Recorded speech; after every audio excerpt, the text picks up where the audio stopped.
Assalamualaikum warahmatullahi wabarakatuh. Selamat pagi anak-anak semua. Semoga kita masih diberikan kesehatan untuk dapat melanjutkan proses pembelajaran kali ini. Baik, pada hari ini saya akan menerangkan masih tentang kerajinan bahan keras bagian kedua. Minggu lalu sudah kita bahas tentang prinsip kerajinan keras dan jenis serta karakteristik kerajinan bahan keras. Dan minggu ini kita masuk lanjut pada bagian berikutnya. Baik, materi kali ini masih berlanjut yaitu tentang proses produksi kerajinan bahan keras.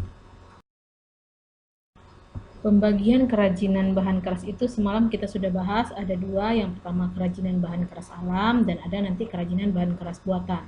Masuk materi pertama yaitu kerajinan bahan keras alam, yaitu kita pilih yang pertama A, kerajinan kayu. Bahannya antara lain adalah aneka kayu, kita perlu lem kayu serta cat kayu. Alat yang dipergunakan untuk membuat kerajinan ini adalah gergaji, pahat, cukil, palu, kuas, amplas, dan beberapa mesin seperti mesin bubut, mesin pemotong kayu, dan sebagainya tergantung kebutuhan kerajinan seperti apa yang kita buat. Nah, contoh produknya ini sudah saya paparkan, proses pembuatannya dengan beberapa teknik. Yang pertama, teknik ukir, teknik bubut, teknik potong sambung, teknik bor, dan beberapa teknik lainnya. Ada ragam hias dalam produk kerajinan ini diperoleh dari benda-benda kain, ukir kayu, rumah adat. Itu bisa kalian lihat di kalau di rumah adat Kepulauan Riau itu ada nanti ukiran-ukiran yang sesuai dengan daerah tersebut. Lanjut yang B, kerajinan dari bambu. Bahannya ada jenis-jenis bambu yang kita produknya antara lain adalah ada bambu adong, bambu tali, bambu ater, bambu talang, bambu tutul, bambu cendani, bambu cengkoreh, dan ada beberapa lagi jenis lainnya. Alat-alat yang biasanya dipergunakan untuk membuat kerajinan bambu itu antara lain adalah parang, palu, gergaji, pisau raut, tang, tatah, meteran, kuas, bor, dan tergantung alat yang kita perlukan lainnya. Selanjutnya ini dia produk dari kerajinan bambu. Proses pembuatannya dengan teknik anyam bisa, teknik potong sambung bisa, teknik bor juga, dan ada beberapa teknik lainnya. Selanjutnya bagian C, kerajinan dari rotan. Nah, rotan ini ada pembagiannya. Yang pertama ada rotan kupas atau kulit luar. Biasanya dipergunakan sebagai pengikat atau bahan anyam. Selanjutnya ada rotan batang yang langsung dipoles. Ada juga yang terakhir rotan isi yang biasa disebut dengan fitrit atau petrik. Alat-alat yang digunakan untuk kerajinan rotan ini antara lain adalah gunting rotan, palu, alat pembengkok, bor, amplas, gergaji, kompor, kuas, cat, dan sebagainya. Dan ini adalah saya berikan contoh kerajinan dari rotan.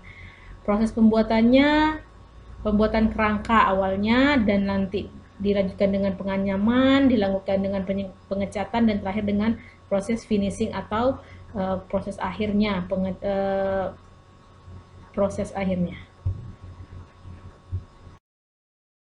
Selanjutnya kita masuk pada kerajinan bahan keras buatan. Yang pertama ada kerajinan dari kaca, bahannya otomatis pertama adalah kaca dengan cat dan thinner. Alat yang dipergunakan biasanya alat pena lukis kaca, kertas rancangan, pisau kertas, kuas, meja alas pembuat hias kaca, dan lap. Dan ini ada beberapa produk yang saya paparkan. Proses pembuatannya tergantung apa yang akan kita buat. Yang pertama membuat gambar sebagai pola. Yang kedua kita menebalkan gambar dengan spidol. Selanjutnya gambar ditaruh di bawah kaca dan ditebalkan dengan pena. Selanjutnya kita beri warna dengan cat. Selanjutnya ditutup seluruh permukaan kaca dengan cat, dilukis lukisan kaca selesai dan dapat dibingkai. Selanjutnya kerajinan bahan keras yang kedua yaitu dari kerajinan logam. Bahannya itu adalah logam. Logam berupa besi bisa, aluminium bisa, perunggu, perak, emas, timah, dan biasanya berupa lembaran atau batangan, dan cat warna untuk logam yang tahan lama. Cat untuk logam ya. Yang kedua, alat pembuatnya kita biasanya memerlukan gunting, ada gunting seng, cetakan, dan kuas.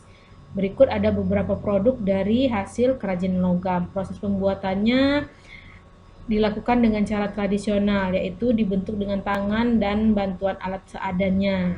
Tergantung kreativitas kita lagi dalam pembuatannya.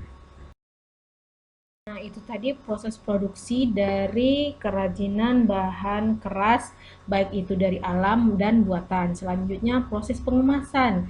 Setiap produk itu ketika kita akan mempromosikannya atau menjualnya, kita harus membungkusnya atau namanya packagingnya, biar terlihat lebih menarik, lebih indah, dan lebih mewah kesannya.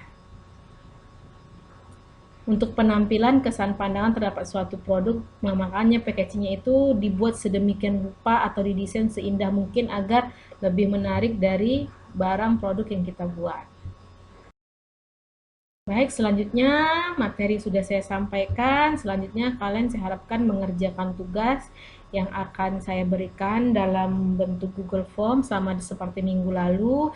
Dan kali ini untuk pengerjaannya, setelah kalian melaksanakan mengerjakannya, kalian akan langsung melihat nilai yang kalian dapatkan. Dan apabila dari nilai yang kalian kerjakan itu mendapat nilai di bawah 70, saya persilakan untuk mengulangnya sekali lagi. Sebisa mungkin diperhatikan soalnya, dipahami materinya sesuai materi yang saya ajarkan, dan diulangi kalau bisa. Semoga bisa mendapat hasil atau nilai di atas 70. Dan saya hanya bisa menerima pengulangan sekali saja ya. Untuk yang ketiga, keempatnya tidak saya hitung lagi. Dan apabila masih ada siswa-siswa saya yang belum mengerjakan tugas minggu lalu, masih bisa dikerjakan sebelum nanti, karena sesuai peraturan, ketika kalian tidak mengerjakan tugas yang diberikan guru, berarti pada hari itu kalian terhitung alfa pada guru mata pelajaran tersebut. Baik anak-anak, semoga bisa mengerjakan tugas dengan baik. Sekian dulu materi hari ini yang saya sampaikan. Semoga bermanfaat bagi kita semua dan mudah dipahami untuk kalian semua, dan bisa dipraktekkan untuk kedepannya dalam proses kerajinan bahan keras. Saya akhiri dengan salam. Assalamualaikum warahmatullahi wabarakatuh.